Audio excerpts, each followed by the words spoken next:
Bedtime is not a battle, and it goes more smoothly if us parents learn not to stress about certain things. Welcome to Penguin Parenting. We have some suggestions for things to learn to just let go of and to readjust in terms of what you're expecting from your little ones. It might just help to reduce the meltdowns and frustration that often come with the evening. Number 1, the time. Your child will fall asleep when they're ready to. I'm not denying it can be hard work and stressful, especially if you're waiting to eat or work or watch TV or see your friends or just be off duty for the night. All of that is valid, but here's a perspective. You can't stress someone to sleep. If you are constantly checking the time, your child will absorb that frustration, and guess what? That's not a calming atmosphere. Let it go. Number 2, how many lights they want on. What you think is a calm bedtime environment may be overwhelming for your child. Bedtime anxiety is almost universal for some children at some point during their childhood, and night lights are a thing for a reason. If your child is asking for more lights on than you think they need, let them have this one. Let them have agency over their sleeping environment, at least in this case. It doesn't matter, does it?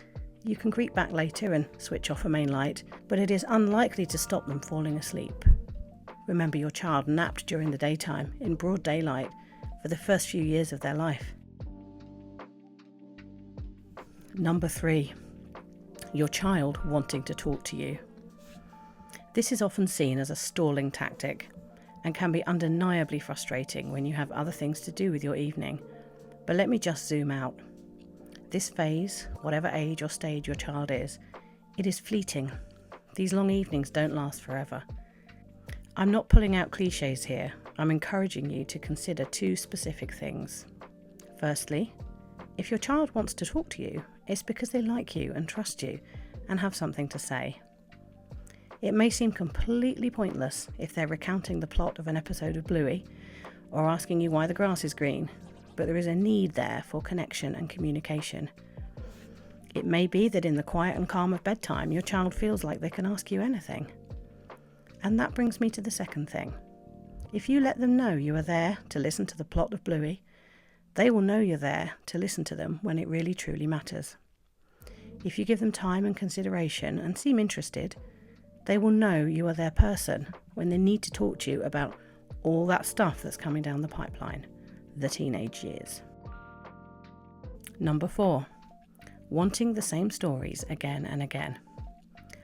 Okay, I get that this is irritating, but if we can change our own narrative about this, it will help. This isn't about your entertainment, it's about their bedtime routine. There is familiarity and comfort and a peace about hearing the same stories every night. And it moves on, maybe not as quickly as you would like, but they will move on to other stories. If there is one that's particularly grating on you, by all means try and nudge them away and onto something else. Perhaps offer to read an extra story tonight to try and introduce a new one. Or ask them to read it to you. Your child might not be reading at that level, but if it's that familiar, they'll know it inside out. Find a way to cope with the repetitiveness and let it go. Because in 10 years, you'll see the book on a shelf and you will realise how precious those moments really were. Number 5, your child's fears. This is the most important one of all. Bedtime is scary. You don't believe me? Let me explain. Things go quiet. It's dark outside. Usually the house is darker. There are fewer distractions from whatever unprocessed feelings are lurking in your child's mind. The general noises of a house, which are drowned out during the day by regular activity, become amplified in the silence. Creaky floorboards, the heating system, a cat wandering about. In some households, children are left alone in their room to settle themselves. Or, even if a parent stays with them while they settle, the child knows the parent won't be there all night if they wake up scared. The child recognises that their parents will also be asleep soon, and knowing there's no one awake is scary. Fear of being alone is a really deep-seated feeling, and it can be hard to deal with. Bedtime is often when we process our day. We have space to think about our fears. We are naturally more tired at the end of the day, and tiredness makes emotional processing that much harder. Finally, the act of sleeping itself makes us vulnerable.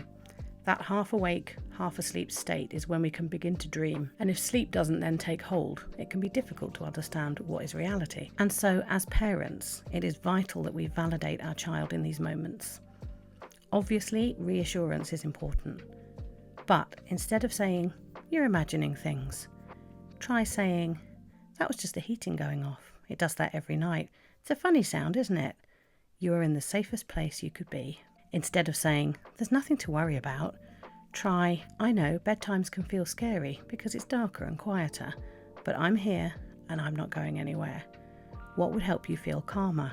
The whole world seems to have an opinion on how to do children's bedtimes.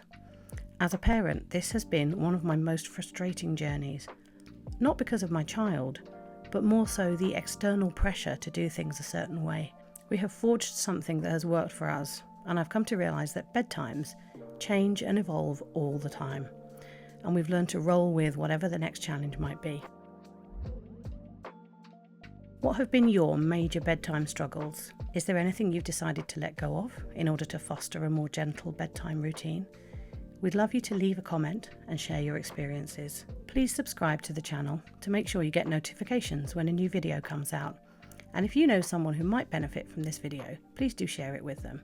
We have lots of videos and information coming up, which you won't want to miss. Until next time.